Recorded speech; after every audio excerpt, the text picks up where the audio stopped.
संतप्त मानस शांत हों, जिनके गुणों के गान में बेवर्धमान महान जिन विचरे हमारे ध्यान में।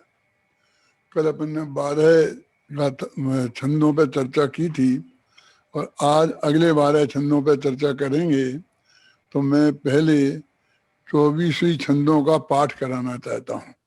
कल मैंने आपसे याद करके लाने को कहा था, अब याद कि मैं आपसे पूछूं इसकी बजाय मैं पहले शांति से आप सुने। 24 छंद कौन? जो कल पढ़े थे वो, और जिनका अर्थ आज करना है वो।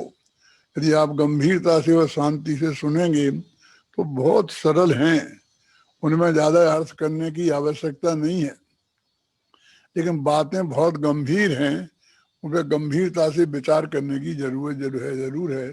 पढ़ो भाई।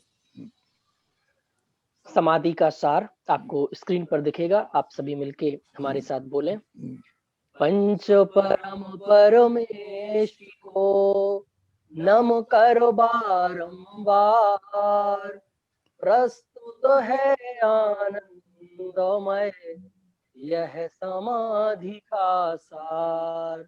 सहज समाना स्वयं में ही समाधि की लब्धि, सहजानंद स्वरूप यह जीवन की उपलब्धि।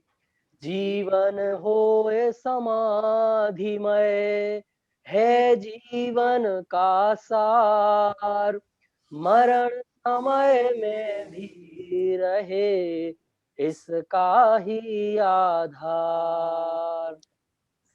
सब द्रव्यों का सहज परिणमन सदा सहज ही होना है, तुम्हें नहीं कुछ करना है, बस सहज जानते रहना है।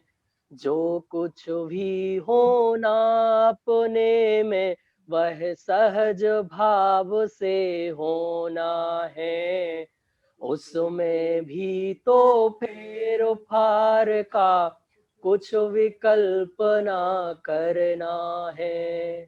फेर फार की बुद्धि ही तो आकुलता की जननी है, अतः हमें कुछ करने की भी व्याकुलता ना करनी है। आकुलता ही परम दुख यदि हमें निराकुल रहना है, करने धरने का भाव तजो श्री जिनवर का यह कहना है। इस परम सत्य की सहज स्वीकृति सचमुच सहज समाधि है, जिसमें आधि व्याधि नहीं है और न कोई उपाधि है। ऐसी श्रद्धा ज्ञान पूर्वक शांत निराकुल जीवन की सहज सरल सुखमय परिणति ही अद्भुत परम समाधि है। जो कुछ होना सहज भाव से ही तो होता रहता है, सब सहज भाव से होने पर कुछ करना शेष न रहता है। कुछ करना धरना शेष नहीं, बस सहज जानते रहना है। सहज देखना सहज जानना ही समाधि का गहना है। सहज समाधि शांत भाव है, सहजानंद निराकुल है। व्याकुलता का लेस नहीं ना, व्याकुल है ना आकुल है। परम निराकुल परम शांत है, यह समाधि संजीवन है। अरे मरण की बात करो मत, यह समाधि तो जीवन है। यह समाधि तो जीवन है, जीवन की गौरव गरिमा है। साम भाव की जननी यह, इसकी तो अद्भुत महिमा है। अरे समाधि मरण नहीं है, रे समाधि तो जीवन है। सहज समाधि मोह क्षोभ से रहित परिणमन ही तो है। मोह क्षोभ से रहित भाव ही समता है, संजीवन है। एकमात्र बस वीतरागता ही समाधि का जीवन है। वीतरागता परम धर्म है, अरे अनंत सुखदाई है। वीतरागता परम समाधि अति आनंद प्रदाई है। निज आत्म में जमना रमना, जिसमें आधि न व्याधि है। सब कुछ सहज सहज ही जीवन, सचमुच सहज समाधि है। सारा जीवन हो समाधिमय, सहज भाव से समता हो। पर द्रव्यों पर भावों में ना अपनापन ना ममता हो। कर्तापन का बोझा न हो, चाह न भोक्तापन की हो। साम भाव हो, सहज भाव हो, समता भाव सहज ही हो।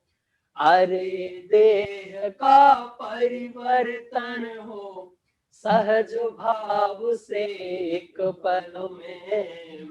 उसे समाधि मरण कहते हैं, जीवन के अंतिम क्षण में। सभी द्रव्य है नित्य निरामय, अर स्वभाव से सदा अटल। जीव जीव जड़ जड़ रहते हैं, सभी स्वयं में सदा अचल। द्रव्य रूप से नहीं बदलते, पर पर्याय बदलती है। पर्याय तो एक समय भी बदले बिना न रहती है। पर द्रव्यों की पर्यायों में तुझे नहीं कुछ करना है। अरे अपनी पर्यायों में भी अदल बदल ना करना है। पर मैं अपनी पर्यायों में जो कुछ जैसा होना है, वह अनादि से नक्की है ना, उसमें कुछ भी करना है। अरे किसी के माथे पर कुछ भी करने का भार नहीं। समता भाव न जागेगा, जब तक होंगे निर्भार नहीं। समता भाव बिना समाधि भी कभी नहीं हो सकती है। और अकर्ता भाव बिना निर्भार नहीं हो सकते हैं।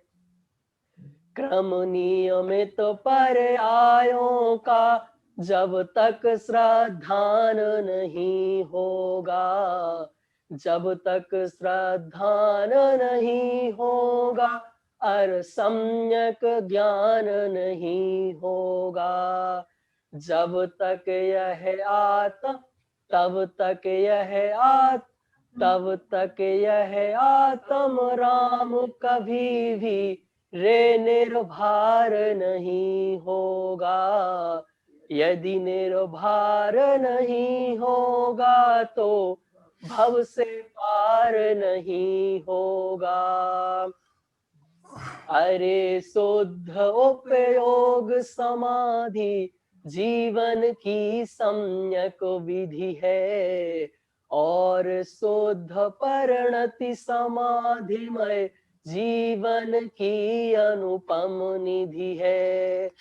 ज्ञान ध्यान आचरण सभी कुछ सहज भाव से होता है। यथा योग व्यवहार आचरण भी तो होता रहता है। सहज समाधिमय यह जीवन जीवन भर रह सकता है, किंतु मरण तो अंत समय में समय मात्र को होता है।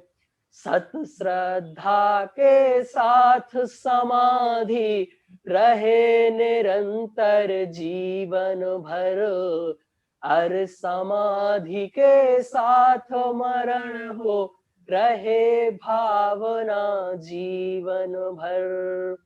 रहे प्रवाहित धार निरंतर नित समाधिमय सरिता की। अरे निराकुल जीवन मेरे छाप न हो व्याकुलता की। दूर दूर तक देना दिखाई परछाई आकुलता की। भय चिंता की और विकल्प की, शंका की आशंका की। रे चाह नहीं कुछ बात नहीं, माथे पर कोई भार नहीं। सब अपने में ही सीमित है, पर का कोई अधिकार नहीं। सारे संयोग निरर्थक हैं और सभी बदलने वाले हैं। उनसे कुछ भी संबंध नहीं, वे यों ही जाने वाले हैं। अगले भव सब नक्की ही है, उनके चुनने की बात नहीं। एवं निदान है आर्त ध्यान, उसको करने की बात नहीं। निश्चित क्रम के अनुसार जहां भी जाना होगा जाऊंगा। भव से होना है पार बंधुवर, यही भावना भाऊंगा।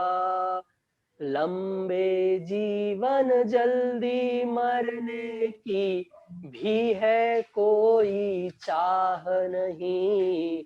सहज भाव से जीने से और मरने से इनकार नहीं। सहज भाव से शांत भाव से मरना जीना है स्वीकृत। जो कुछ जब जैसा होना है, सब सहज भाव से अंगीकृत। अनुकूलों से अनुराग नहीं और बीती बातें याद नहीं। अनाचार तो बहुत दूर, अति चारों की भी बात नहीं। जो कुछ जैसा होने वाला, उससे कोई इनकार नहीं। सब सहज भाव से है स्वीकृत है, कोई अन्य प्रकार नहीं। जब केवल ज्ञानी ने तेरे भावी के सब भव देखे हैं, तब इसका अर्थ साफ ही है, भावी भव भी सब निश्चित है। उसमें उनमें परिवर्तन करने की बातें सब व्यर्थ कल्पना है, और परिणामों की संभाल की बातें व्यर्थ जल्पना है। बस देखो, आपने गंभीरता से सुना तो पूरा तत्व ज्ञान है। समाधि मरण की जब भी चर्चा होती है और जहां भी कोई जब मरने लगता है और उसे सुनाते हैं, समझाते हैं, तो लोग एक ही बात समझाते हैं, देखो भैया शरीर तो छोड़ना ही पड़ेगा, जाना ही पड़ेगा, और वहां तुम्हें अच्छी जगह मिलने वाली है। ये सड़ा गला शरीर छूट जाएगा और बिल्कुल स्वस्थ बढ़िया शरीर मिलेगा, और देवगति में जाओगे तो बिल्कुल निरोग शरीर मिलेगा। और यहाँ पे एक पत्नी को छोड़ के जाओगे, काली कलूटी को, तो वहां पर कम से कम 32 देवांगनाएं तो मिलेंगी मिलेंगी। यानी उसे इन संयोगों का ही लोभ दिखाया जाता है। और ये मरना कोई घाटे का सौदा नहीं है, ये समझाया जाता है, लेकिन आज तक किसी की समझ में नहीं आया। समाधि क्या है, समाधि का स्वरूप क्या है, वस्तु का स्वरूप क्या है, उसकी कोई बात ही नहीं करता। और हमने ये 34 छंद लिखे हैं, उसमें उनकी कोई बात ही नहीं की।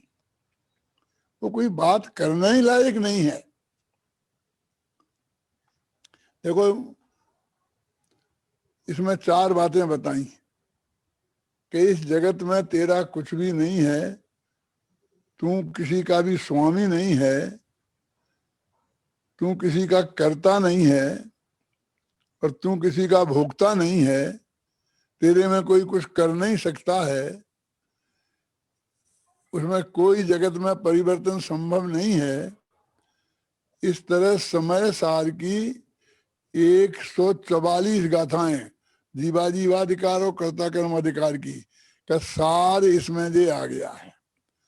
ये समाधि पूरा उसके आधार पर ही है।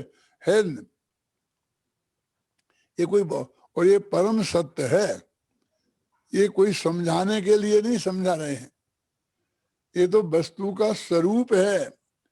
तो अकेले मरते समय समझाने की बात नहीं है।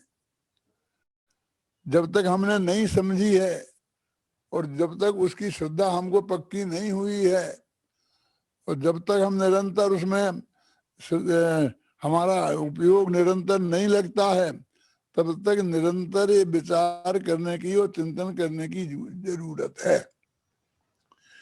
और हमारे माथे पर करने का बहुत बोझा है ना, कि ये करना है वो करना है।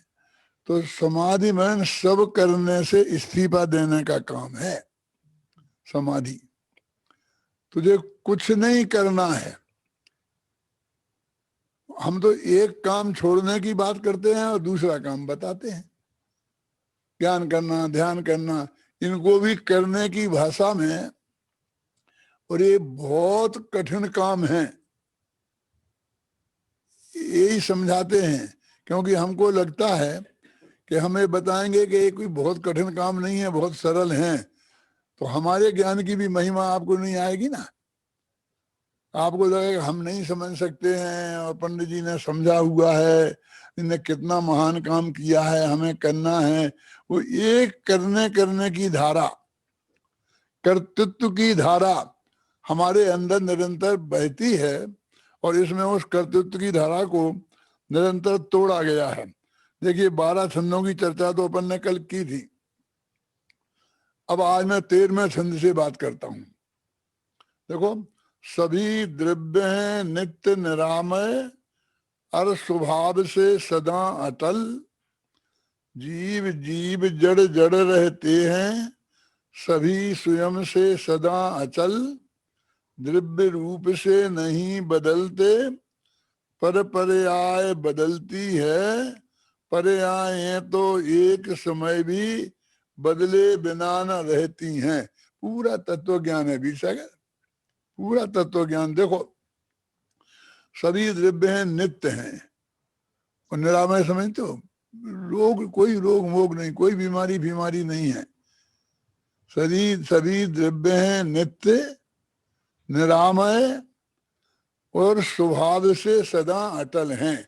माने उनका स्वभाव ही ये है कि अनादि से जैसे हैं अनंत काल तक वैसे ही रहेंगे। जीव जीव रहेंगे और जड़ पदार्थ जड़ ही रहेंगे। जीव कभी जड़ नहीं होंगे और जड़ पदार्थ कभी जीव नहीं होंगे। ये समय सार के सर्वशुद्ध ज्ञान अधिकार की 308 से लेकर 311 गाथा तक की जो टीका है, उसकी शुरू की 3 पंक्तियां हैं अजित, उनकी शुरू की 3 पंक्तियां हैं, वो है ये कि जीवो ही तावत कृमि नियमात्म परिणामई रुतपद्य मानो जीवा एव नो अजीवा अजीवोपि तावत कृमि नियमात परिणामई रुतपद्य मानो अजीवा एव नो जीवा। बिल्कुल अक्षर सा अनुवाद है। सभी जीव जीव ही रहते हैं, कभी जड़ नहीं होते, और सभी जड़ पदार्थ जड़ ही रहते हैं, कभी जीव नहीं होते हैं। देखो द्रव्य रूप से तो वे कभी नहीं बदलते, अनादि से जीव हैं तो जीव ही रहेंगे अनंत काल तक, पर पर्याय निरंतर बदलती है। देखो कैसी विचित्र बात है कि जीव की कभी नहीं बदलना तो नित्य है ही, वो तो सदा है ही, लेकिन बदलना भी नित्य है, क्योंकि एक समय बदले बिना रहता नहीं है। क्या अब बदलना नित्य है, ये नहीं सुना होगा आपने। माने जैसा जीव कभी बदलेगा नहीं, वैसी पर्याय एक समय भी बदले बिना रहेगी नहीं।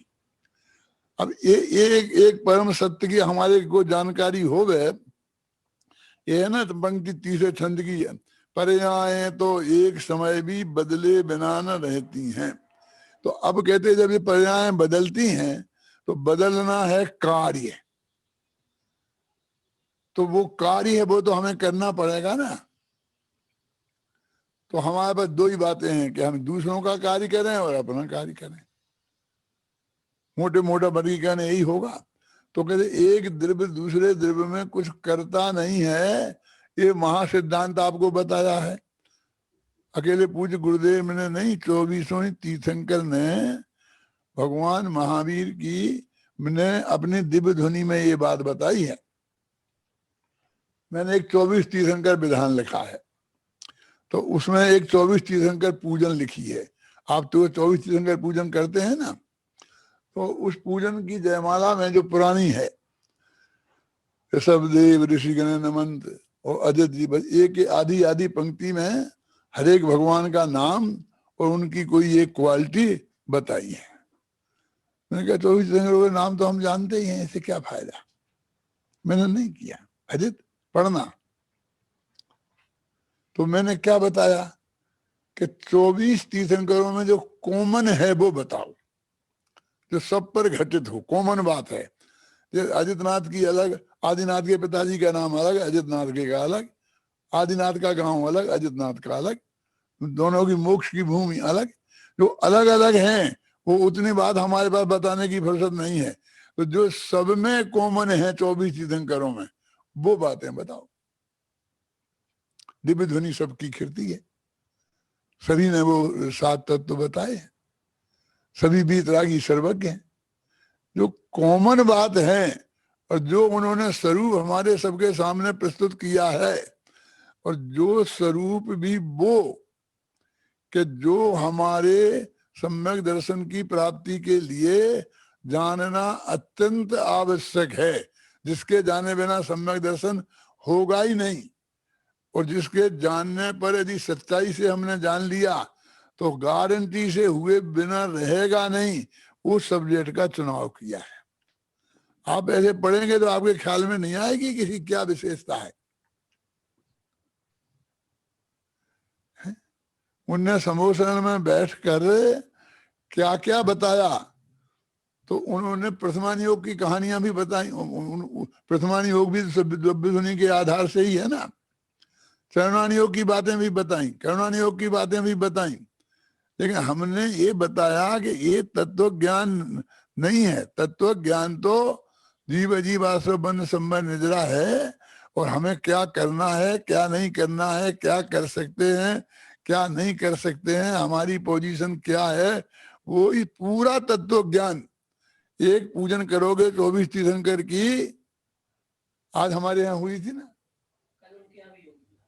कहाँ कल वहां हुई, कल वहां आप तुम्हारे उदयपुर में भी हुई थी क्या? होगी, कल होगी। सुनना ध्यान से थी, उदयपुर में भी होगी, ये बता रहे हैं मुझे। बहुत मार्मिक है उसकी जय। छंदों में भी मार्मिकता है, लेकिन छंद में ज्यादा गुंजाइश नहीं होती है बात कहने की। दो छंद, दो पंक्तियां तो आचुरी में चली जाती हैं, अब दो ही पंक्तियां बचती हैं, तो उसमें तत्व ज्ञान की गहरी बात कहने के ज्यादा अवसर नहीं होता है।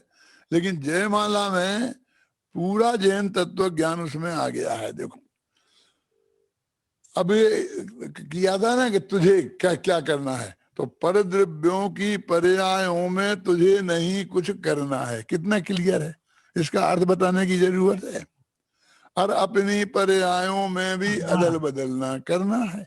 अपनी पर्याय करनी तो है, करेगा तो तुम्हें, नहीं तो कौन कर जाएगा। जो कार्य होता है उसका कर्ता द्रव्य स्वयं होता है। समय सार में लिखा है अजित भाई, या परिणमति सा कर्ता। जो स्वयं परिणमित होता है वो कर्ता होता है। कि तो मैं अपनी पर्याय तो मैं कर सकता हूं, चलो इतना तो मिला मुझे काम। तो कहते कि नहीं, उसमें कोई अदल बदल नहीं कर सकता है। तो अदल बदल करने का मतलब क्या, कि मैं कोई बुरी पर्याय नहीं होने दूं, अच्छी होने दूं। तो कहते वो पर्याय अनादिकाल से लेकर अनंत काल तक की किस समय कौन होगी वो सब नक्की है। और कलश टीका में तो लिखा है कि वो केवल ज्ञान में नोंद है। नोंद तो उसमें नोट है, लिखी हुई है, कोई लिखता नहीं लिखा है।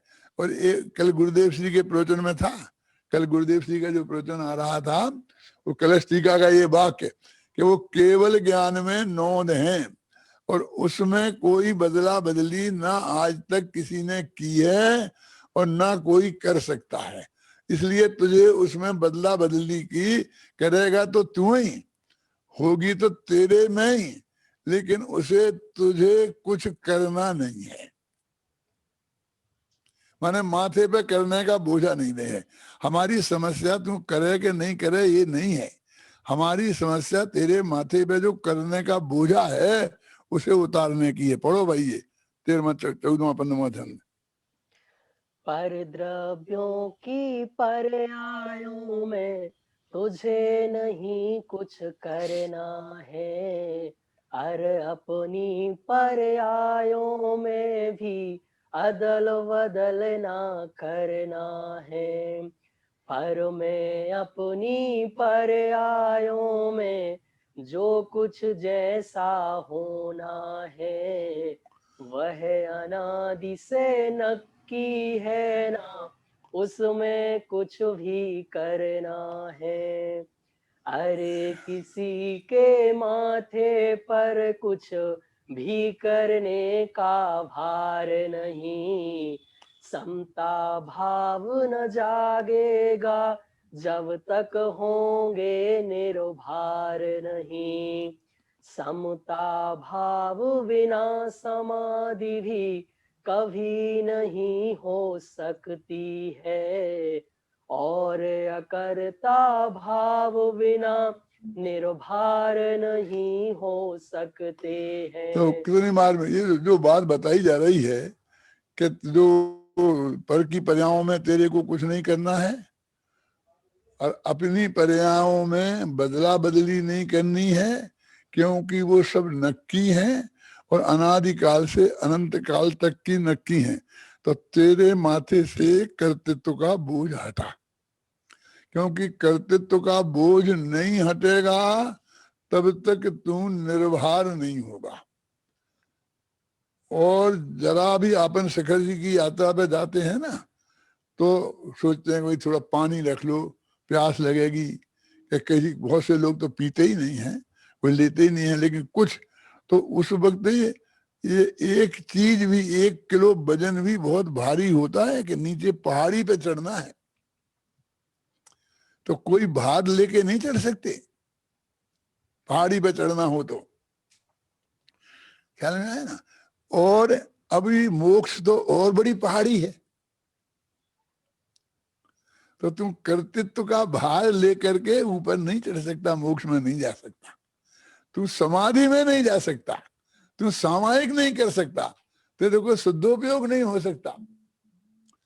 क्योंकि निर्भार जब तक हो गया नहीं, तब तक ये इसमें आया था ना, पढ़ो ना 15वां छंद, अरे किसी के माथे पर कुछ भी करने का भार नहीं। ये समझाना, ये तत्व ज्ञान तुम्हें समझा रहे, ये तुम्हारे सब अधिकार छीनने के लिए नहीं समझा रहे। क्या तुम्हें डर लगता है अब हमारे हाथ में तो कुछ नहीं रहा, अब हमारे हाथ में तो कुछ नहीं रहा, हम भी वैसे ही हो गए, हम भी सब जैसे ही हो गए, इसे कुछ करने वाला चाहिए ना। तेरे माथे पर कुछ भार नहीं, और समता भाग न जागेगा जब तक होगे निर्भर नहीं। जब तक तुम निर्भर नहीं होगे तो समता भाव अंदर में जगेगा नहीं, समता भाव नहीं जगेगा तो समाधि नहीं होगी। यदि समाधि चाहिए तो समता भाव की बहुत जरूरत है। समता भाव बिना समाधि भी कभी नहीं हो सकती है।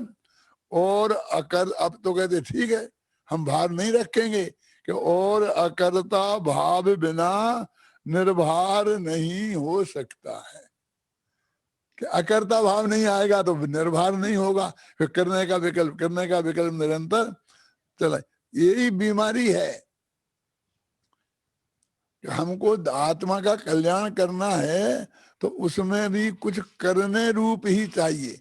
अब सामायिक समाधि शुद्धोपयोग ये तो एक पर्यायवाची है ना, निर्विकल्प भाव आत्मानुभूति, अब ये भी इसे करने रूप चाहिए। अगर भगवान क्या करते रहते होंगे बैठे बैठे, फिर मुनिराज जंगल में बैठे बैठे क्या करते रहोगे कि मुनिराज मैं एक मुनिराज के पास गया, सच्ची घटना है, नाम नहीं बताऊंगा, कोई जरूरत भी नहीं है। महाराज आपके पास आना है, कुछ बात समझनी है। बोले बेटे आ जाओ, चाहे जब आ जाओ। मैं कह नहीं, जब आपको समय है तो आप फरमाओ।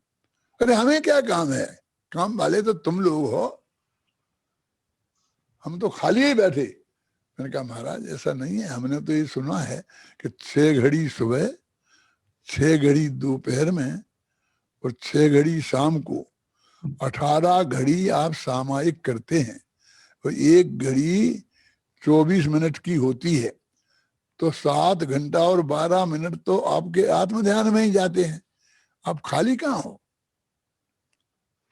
फिर बाकी का समय तो आप स्वाध्याय करते होंगे, अब आहार आदि के में जाना है, ये सब बात है, इसलिए आप तो मुझे समय बता। अरे वो उनको कुछ काम है, यानी वो सामायिक का जो काम है तो सामायिक के टाइम पे और कुछ नहीं कर सकते, ये तो नक्की है। लेकिन वो आत्मा का ध्यान तो करना पड़ेगा कि नहीं करना है, वो तो होता है। तेरा जो आत्मा में आत्मा अपनापन आया है तो तेरा वो ध्यान सहज होगा। इसमें लिखा ना कि समता भाव के बिना समाधि नहीं हो सकती और अकर्ता भाव के बिना निर्भर नहीं हो सकते हैं। तो निर्भर कैसे होंगे, अगला छंद पढ़ो, उसमें बताया है उपाय 16वें छंद में। क्रम नियमित पर्यायों का जब तक श्रद्धान नहीं होगा, जब तक श्रद्धान नहीं होगा, सम्यक ज्ञान नहीं होगा, तब तक यह आत्म राम कभी भी रे निर्भर नहीं होगा, यदि निर्भर नहीं होगा तो भव से पार नहीं एकदम होगा। क्लियर बात है। कृमि निमित्त पर्यायों का जब तक सिद्धांत नहीं होगा, सब कुछ एक एक पर्याय हमारी तुम्हारी सबकी नक्की है और उसमें कोई फेरफार संभव नहीं है। ये इस बात का भरोसा जब तक नहीं होगा तब तक हमारा उपयोग अंदर में जा ही नहीं सकता। ये नियम है, सामायिक नहीं हो सकती। अब ये सारी समाज कृमि निमित्त पर्याय को माने बिना ही मोक्ष जाना चाहती है, धर्म करना चाहती है। वो सारा धर्म उसके बिना ही चल रहा है, क्योंकि उसके माथे पे कर्तृत्व का बोझा तो निरंतर लगा ही रहता है। देखो, तुझको निर्भर, तुझको निश्चिंत कौन कर सकता है? जब मैं किसी से ये बात कहता हूं तो कहते भाई डॉक्टर साहब आपका तो सब निबट गया, अब मेरा भी जरा निबट जाए, बच्चे काम संभाल कर लें सब, तो मैं थोड़ा निश्चिंत हो जाऊं, तो फिर मैं आप ही के साथ हो जाऊंगा। नहीं, मैंने कहा मेरे साथ होने की जरूरत नहीं है। लेकिन आज तक किसी के बेटे ने उसे निश्चिंत नहीं किया है। क्यों नहीं किया है? क्योंकि उसे निश्चिंत होना नहीं है। वो तो रोजाना कहता है कि पापा तुम काय को आते हो दुकान पे, बेकार समय खराब करते हो, दुकान में जगह भी नहीं है, जरा सी तो जगह है, एक कुर्सी तुम घेर लेते हो, ग्राहक को बैठने की जगह नहीं रहती है और माथा खराब करते हो। आप घर पे बैठ के स्वाध्याय करो ना। रोजाना समझाता है वो तो, लेकिन तुम्हें चैन नहीं पड़ती है, तुम निश्चिंत होना नहीं चाहते हो। 60 वर्ष का बेटा हो जाए और 80-82 वर्ष का बाप हो जाए तो भी वो चिंता करता है उसकी। और जबकि जितना उसने कमाया था सारी जिंदगी में, उतना वो एक बरस में कमाता है, ये भी देखता है। तो भी वो ये समझता है कि ये कुछ नहीं समझता, उसको मूर्ख ही समझता है। वो टोका टोकी किए बिना रहता नहीं है और वो मना करता है तो मानता नहीं है। जब वो इंदिरा गांधी ने बांग्लादेश के किए थे, लड़ाई लड़ी थी ना 71 में, और पाकिस्तान के 2 टुकड़े करके बांग्लादेश बन गया था, तो उस वक्त एक कविता लिखी थी। किसने? बच्चन ने। तुम्हारे बच्चन ने नहीं, हमारे बच्चन ने। तुम्हारे बच्चन में और हमारे बच्चन में क्या फर्क है जानते हो? तुम्हारे बच्चन होंगे अमिताभ बच्चन, अभिषेक बच्चन, और हमारे बच्चन थे हरिवंश राय बच्चन, उनके भी बाप। उनने कविता क्या लिखी थी? अंगूर की बेटी ने कर दिया कमाल, अच्छा हुआ अंगूर के बेटा ना हुआ। आया अर्थ समझ में? इसका अर्थ भी मुझको ही समझाना पड़ेगा। अंगूर की बेटी, अंगूर की शराब बनती है ना, अंगूरी बोलते हैं उसे, शराब अंगूर की बेटी है। तो उसने सारी दुनिया को पागल कर दिया, सारी दुनिया पीती है, बेहोश हो जाती है। अंगूर की बेटी ने कर दिया कमाल, यदि अंगूर के बेटा होता तो क्या होता? अच्छा हुआ अंगूर के बेटा ना हुआ। दूसरा अर्थ भी है इसका। अंगूर माने जवाहरलाल नेहरू और बेटी माने इंदिरा गांधी। तो अंगूर की बेटी ने कर दिया कमाल माने पाकिस्तान के 2 टुकड़े कर दिए, बांग्लादेश बना दिया। यदि बेटी ने तो ऐसा कमाल किया है, यदि बेटा होता तो क्या करता जवाहरलाल नेहरू के? तो ये तुमको बेटा निश्चिंत नहीं करेगा, बेटियां तो निश्चिंत कर देती हैं। इसलिए तो हमारे अजय भाई ने बेटियों का काम संभाला है ना। कल बता रहे थे सबको कि 2-2 घरों को संभाल लेगी, 2-2 घरों को सुधार लेगी। अरे कम से कम 20-25 वर्ष की उम्र में पढ़ लिख कर अपना घर चली जाएगी तो माँ बाप को निश्चिंत कर देगी। बेटा तो 60-70 वर्ष तक पीड़ेगा, जब तक जिंदा रहोगे तब तक उसका विकल्प तुम्हें बना ही रहेगा। क्रमबद्ध पर्याय हमारी बेटी है, जब तक उस पर भरोसा नहीं करोगे तब तक तुम निर्भर नहीं हो सकते। देखो पढ़ो अभी कृमि निमित्त पर्यायों का ये छंद।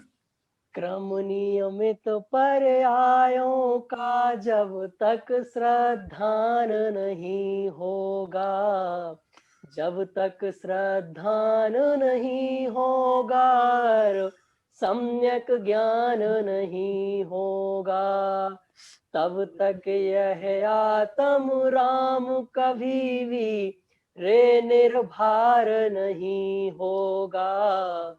यदि निर्भर नहीं होगा तो भव से पार नहीं होगा। वास्तव में जो समाधि है वो शुद्धोपयोग का नाम है। तो शुद्धोपयोग में जाना है तो बाहर से निर्भर हुए बिना, तेरे माथे पर काम का कोई बोझा रहेगा तब तक तू नहीं जा सकता। मुझे ऐसा भ्रम हो गया कि छत गिर जाएगी तो मैंने फटाफट ऐसा हाथ लगा दिया। अब मेरे को ये भ्रम हो गया कि मैं इस छत को गिरने से रोके हूं, तो आपने बुलाया मुझे कि साहब इधर आओ, कि नहीं मैं नहीं आ सकता। क्यों? कि मैं इस छत के नीचे से हाथ हटाऊंगा तो ये छत गिर जाएगी, जबकि छत बिल्कुल हाथ के भरोसे नहीं है हमने। लेकिन जब तक हमारे अंदर में ये भरोसा नहीं होगा कि मैं हाथ हटा लूंगा तो भी छत नहीं गिरेगी, और गिरनी होगी तो गिरेगी, मेरे हाथ से कुछ होने वाली नहीं है, रुकने वाली नहीं है, तब तक हम वो हाथ नहीं हटा सकते। तो जब तक तेरे को लगता है कि जगत के सारे काम तेरे बिना नहीं होंगे तब तक तू अपने उपयोग को वहां से नहीं हटा सकता। तो कर्म नियमित पर्याय की श्रद्धा के बिना तेरा उपयोग निर्भर नहीं होगा तो तू अंदर में नहीं जा सकता, तो शुद्धोपयोग नहीं हो सकता, समाधि नहीं हो सकती। कर्तृत्व का बोझा माथे पर लेकर कभी भी समाधि नहीं हो सकती। और कर्म नियमित पर्याय केवल ज्ञान के आधार पर है। 24वें तीर्थंकरों ने, क्यों वो 24 तीर्थंकर पूजन में एक क्रमबद्ध पर्याय की बात लिखी होगी, लिखी जानी चाहिए कि नहीं? क्यों? क्यों उनके माँ बाप के नाम लिखना जरूरी है? आपको माँ बाप के नाम तो सब आते ही है ना। तो जरा मैं एक प्रश्न आपसे पूछता हूँ, भगवान महावीर के बाप का नाम क्या था? महावीर के पिताजी का नाम क्या था? बस, ज्यादा दूर की नहीं पूछ रहा हूं। क्यों? नहीं है किसी के पास? घबराना नहीं, मैं भी नहीं जानता। क्यों? कि जनवाणी में ही नहीं लिखा, मैं क्या करूं। बस सिद्धार्थ से शुरू हुआ और राजा चेतक के जमाई थे, तिसला उनकी पत्नी थी, उनके बच्चे महावीर थे। अब क्या करें? लेकिन आज तक जैन धर्म का काम नहीं रुका। उनके नाम नहीं जानोगे तो कोई फर्क नहीं पड़ेगा, लेकिन ये सब कुछ नक्की है और तेरे माथे पे कुछ भी बोझा नहीं है, ये नहीं जानोगे तो तुम शुद्धोपयोग नहीं होगा। देखो जब शुद्धोपयोग नहीं होगा, देखो पढ़ो पढ़ो 17वां छंद।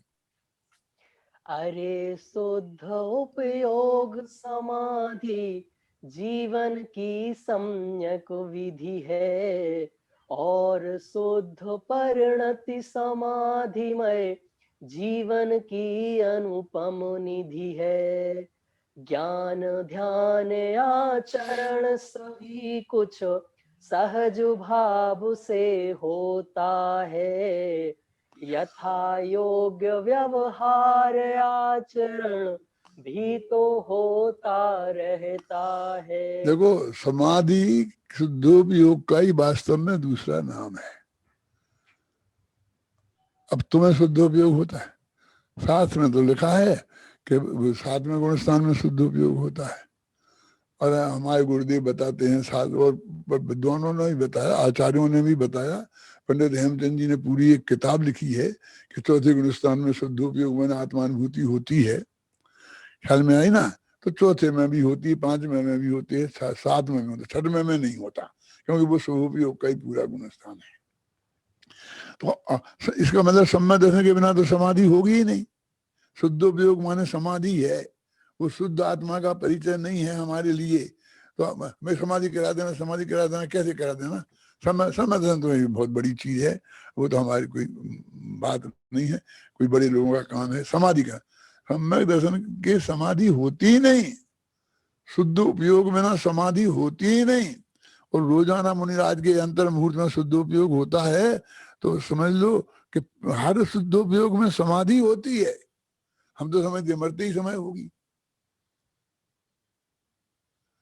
शुद्धोपयोग समाधि की अनुपम निधि है। अब एक और चीज होती है जिस पर हमारा ध्यान नहीं है, और शुद्ध परिणमति क्या है? और शुद्ध परिणति समाधिमय जीवन की अद्भुत निधि है। ये क्या चीज है? देखो मुनिराज होते हैं ना, तो उनके 3 कषायों का अभाव हो गया, तो उससे जो परिणति माने पर्याय में शुद्धता आ गई, वो जो निरंतर कायम रहती है उसको बोलते हैं शुद्ध परिणति। और जब उपयोग बार बार आत्मा में जाता है उसको बोलते हैं शुद्ध उपयोग। अब वो मुनिराज के शुद्ध परिणति समय सार लिखते वक्त भी थी, उपदेश देते वक्त भी थी, आहार को जाते वक्त भी थी। ख्याल में है ना? वो शुद्ध परिणति, उनका मुनिराज पना सच्चा जो है वो शुद्ध परिणति से टका हुआ है, वो 24 घंटे रहती है। अब घबराना नहीं अकेले मुनिराजों की होती है। पंचम गुण स्थान वर्ती जो जीव हैं उनके 2 कषाय के अभाव रूप शुद्ध परिणति होती है, और चौथे गुण स्थान वर्ती जो जीव हैं सम्यक दृष्टि अपरत सम्यक दृष्टि, उनके अनंतानुबंधी कषाय और मिथ्यात्व के अभाव रूप शुद्ध परिणति 24 घंटे रहती है। तो वो समाधिमय जीवन की अनुपम निधि है। वो नहीं होगी तो समाधि नहीं हो सकती, और वो होगी तो समाधि गारंटी से होगी। 2 पंक्तियां पढ़ो, ये शुद्ध, अरे शुद्ध उपयोग। अरे शुद्ध उपयोग समाधि जीवन की सम्यक विधि है, और शुद्ध परिणति समाधिमय जीवन की अनुपम निधि है। ज्ञान ध्यान आचरण सभी कुछ सहज भाव से होता है, यथा योग व्यवहार आचरण भी तो होता रहता है। अब कहते भाई वो ज्ञान ध्यान नहीं करना पड़ेगा, आचार नहीं करना पड़ेगा, ये तुम घबराओ मत। यदि वो होगी ना शुद्ध परिणति और शुद्ध उपयोग, तो ये सब ज्ञान ध्यान सदाचरण, ध्यान भी उसी का नाम है, ये भी होगा। और बाहर का आचरण, कि बाह्य का आचरण भी गारंटी से, यदि वो 6वें 7वें गुण के योग शुद्ध परिणति है, शुद्ध उपयोग है, तो वो नग्न दिगंबर दशा गारंटी से होगी ही। ये भी गारंटी से होता ही है। तो ये सब चीजें भी सहज भाव से होंगी। अब हम अपने विचार करो कि अपन को समाधिमय जीवन बनाना है ना, तो सम्यक दर्शन तो कम से कम चाहिए। वो मुनि दशा हो तो बहुत ही बढ़िया बात है, और नहीं हो तो सम्यक दर्शन के बिना तो सच्ची समाधि होगी ही नहीं। अब करेगा तो सभी जने जैसे ही करेंगे अच्छे शांत परिणाम से मरे तो अच्छा ही है, ख्याल में आया ना। लेकिन समाधि की शुरुआत सम्यक दर्शन के बिना नहीं होती, वो क्रमबद्ध पर्याय पर्याय माने बिना नहीं होती, अकर्ता भाव प्रकट हुए बिना नहीं होती। वो ये जो तत्व ज्ञान आपको बताया जा रहा है उसके बिना नहीं होती। इसमें वो ही बातें हैं कि जिसके बिना गारंटी से नहीं होती। टोडरमल जी ने मोक्ष मार्ग प्रकाशक में 3 तरह के कारण बताए कि मोक्ष के कारण 3 तरह के हैं। कि एक तो वे कि जिनके बिना कार्य नहीं होता, मोक्ष नहीं होगा जिसके बिना, लेकिन जिसके होने पर होए और नहीं भी होए। ये कौन सा कारण है? कि नग्न दिगंबर दशा। नग्न दिगंबर दशा नहीं होगी तो मोक्ष गारंटी से नहीं होगा, और होगी तो होगा इसकी कोई गारंटी नहीं। एक तरफी गारंटी है, और दूसरे ऐसे कारण कि जिनके होने पर हो भी जाए और नहीं होने पर भी हो जाए। तो ये कौन है? बिरतुब्बार। अरे देखो, आदिनाथ ने को 6 महीना का उपवास किया। अब आदिनाथ के उपवास को तो हम नकली नहीं कह सकते ना, तो अभी केवल ज्ञान नहीं हुआ। और भरत चक्रवर्ती ने एक भी नहीं किया और अंत मुहूर्त में केवल ज्ञान हो गया। अब ये ऐसे कारण है कि जिनकी नहीं होने पर भी हो जाए और होने पर भी नहीं हो, लेकिन जब होता है तो उसके पहले होते ही हैं, तो उनको भी कह दिया। अब तीसरे कौन है? टोडरमल जी ने लिखे मोक्ष मार्ग प्रकाशक में, सम्मा दर्शन ज्ञान चारित्र, माने ये समाधि, ये ऐसी चीज है कि इसके बिना गारंटी से नहीं होगा और इसके होने पर गारंटी से होगा। तो असली कारण तो वही है। तो हमने सच्चे कारणों की चर्चा की है, उसी की बात करते हैं, जिसके बिना भी हो जाए और नहीं होने पर भी नहीं होए। अब उनकी उसमें अपना दिमाग खराब करने से क्या फायदा ज्यादा समय तक। कराते थोड़ा ध्यान उस पर दें कि जिसके बिना नहीं होगा, जैसे नग्न दिगंबर दशा के बिना नहीं होगा। लेकिन वो उन सब बातों के पीछे क्या मतलब है? तो देखो, ज्ञान ध्यान आचरण सभी कुछ सहज भाव से होता है, यथा योग व्यवहार आचरण भी होता ही रहता है। शुद्ध सात्विकता सज्जनता ये तो सब में होती ही है, होनी ही चाहिए। शुद्ध सात्विक सहज जीवन तो प्रत्येक का होना ही चाहिए। देखो पढ़ो 18वां छंद। सहज समाधि मय यह जीवन जीवन भर रह सकता है, किंतु मरण तो अंत समय में समय मात्र को होता है।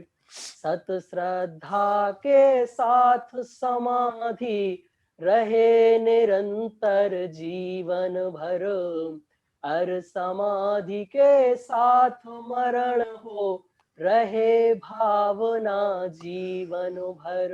बहुत सरल है और बहुत महत्वपूर्ण है वीर सागर। देखो, जीवन समाधिमय जीवन सारे जीवन रह सकता है, मरण तो एक समय का होता है। तुझे मरण के समय समाधि चाहिए, तो तुमका समाधि कैसे? अपन तो सामायिक का जो काम है ऐसे उसको समाधि समझते हैं, लेकिन जो 3 कसाय के अभाव रूप शुद्ध प्रणति है, अनुवृत्ति के 2 कसाय के अभाव रूप शुद्ध प्रणति है, सम्मादृष्टि के 1 कसाय के अभाव रूप शुद्ध प्रणति है, वो भी समाधि है ना। पंचगुण स्थानों को तो जीवन भर रहेगा कि नहीं? तो ये तो जीवन भर रहने की चीज है, ये कभी कभी करने की चीज नहीं है। समझ गए ना? तो सहज समाधि मैं यह जीवन जीवन भर रह सकता है, किंतु मरण तो अंत समय में एक समय को बस दे छूटी हो मरण कहलाता है। वो तो वैसे ही बेहोश हो जाओगे, तो क्या कर लोगे उस वक्त तुम? सत्य श्रद्धा के साथ समाधि रहे निरंतर जीवन भर। सत्य श्रद्धा मैंने सम्मा दर्शन हो तो समाधि जीवन भर रहेगी।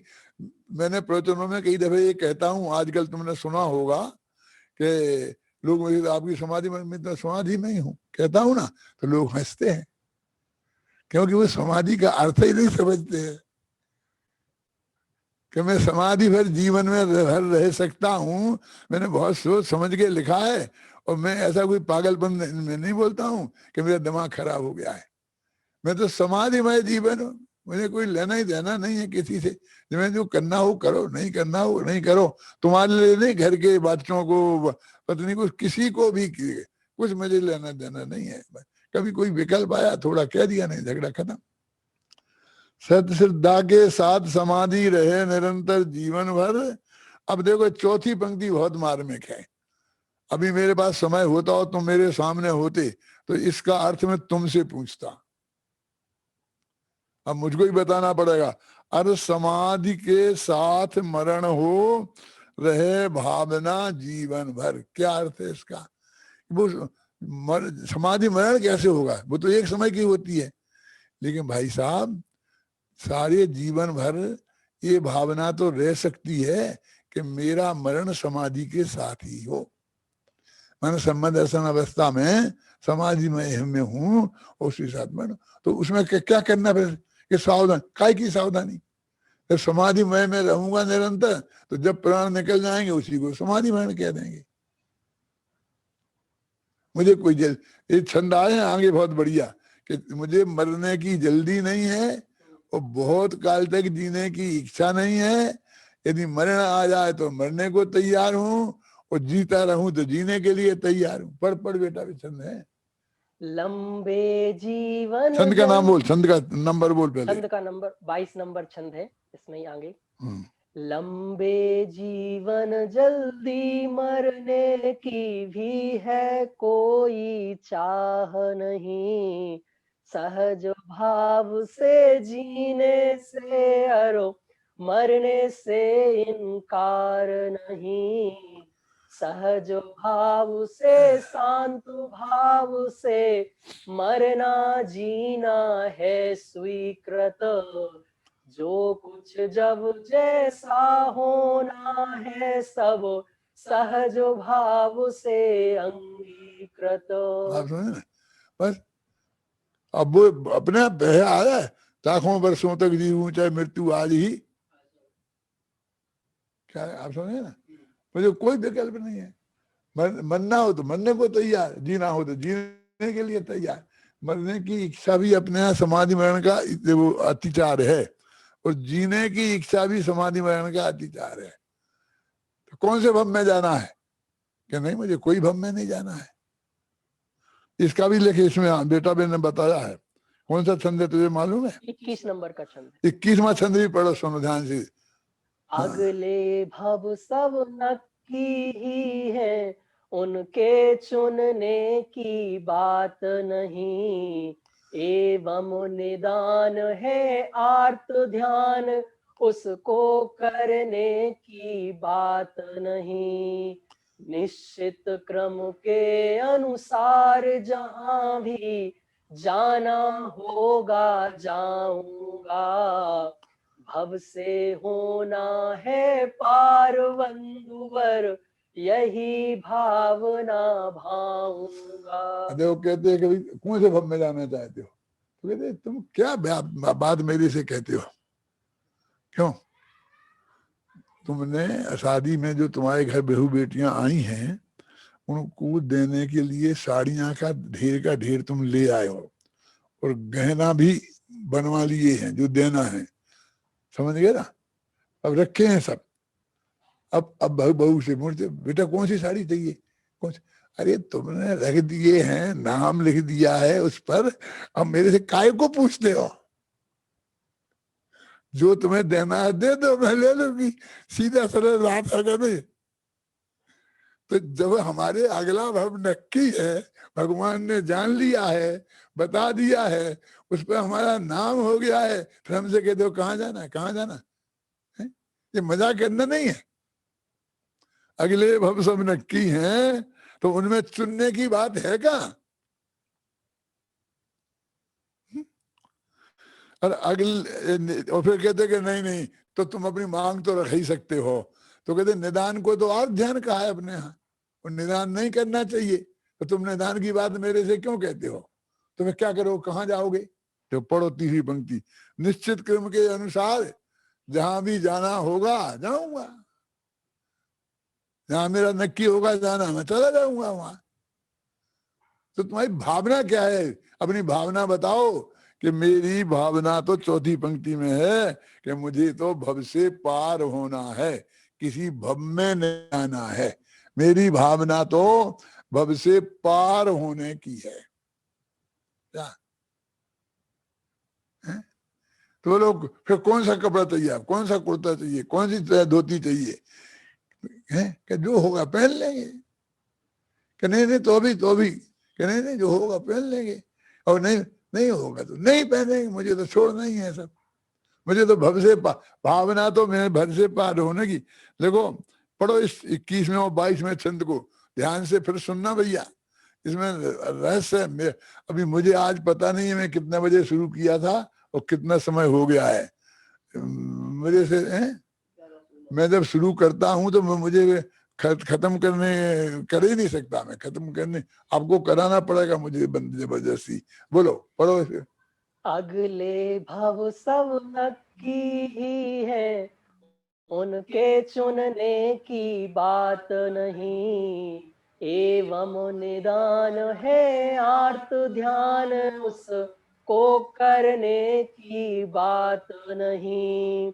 निश्चित क्रम के अनुसार जहां भी जाना होगा जाऊंगा।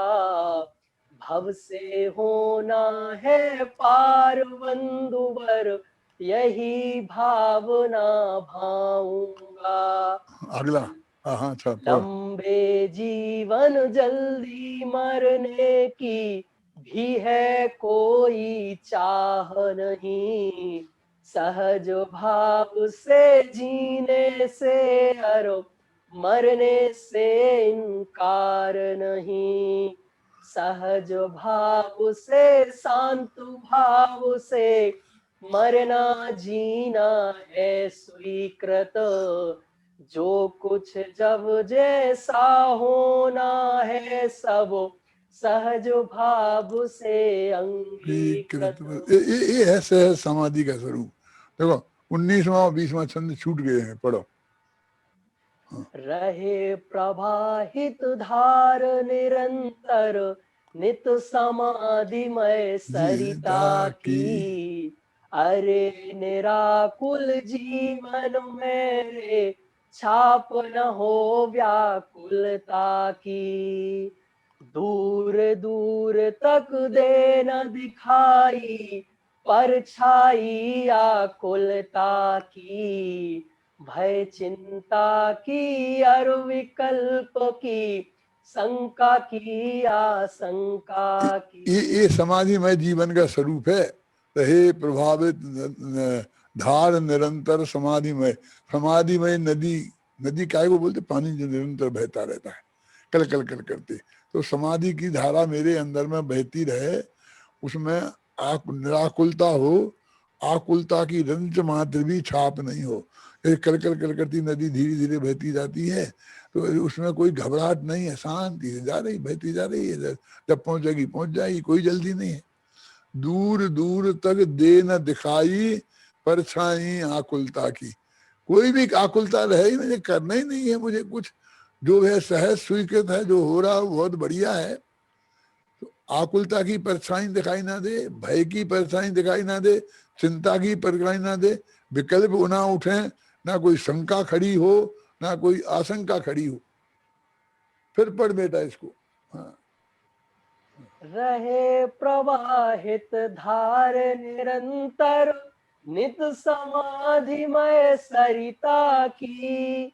अरे निराकुल जीवन मेरे छाप न हो व्याकुलता की। दूर दूर तक दे न दिखाई परछाई आकुलता की। भय चिंता की और विकल्प की, शंका की आशंका की। अगला अगला, हाँ। रे चाह नहीं कुछ बात नहीं, माथे पर कोई भार नहीं। सब अपने में ही सीमित है, पर का कोई अधिकार नहीं। सारे संयोग निरर्थक है और सभी बदलने वाले हैं। उनसे कुछ भी संबंध नहीं, वे यूं ही जाने वाले हैं। तो संयोग आए हैं, सहज भाव से आए हैं, सहज भाव से चले जाएंगे। तेरे बुलाने से आते नहीं हैं, तेरे भेजने से भेजते नहीं हैं। संसार का ये क्रम बना हुआ है, अपने अपने क्रम से सब आए हैं। अपन लोग भी यहाँ किसने इकट्ठे किए हैं? सहज भाव से आ गए अपने हिसाब से, और सहज भाव से जब जाना हो चले जाएंगे। अभी हैं, कल चले जाएं, कौन कौन चला जाएगा। आज अपने इतने लोग यहाँ बैठे हैं, कल कौन होगा और कौन नहीं होगा, कौन किसको फुर्सत है, किसको गिनने की जरूरत है, वो क्या जरूरत है गिनने की। क्या ये बिल्कुल सहज हो जाना, सहज भाव से सारे चीजें स्वीकृत कर लेना, वो ही सच्ची समाधि है। ऐसी समाधि का भाव सभी के अंदर प्रकट हो, इस मंगल भावना के साथ मैं अभी की बात समाप्त करता हूं और कल बाकी बात में पूरी कर लूंगा।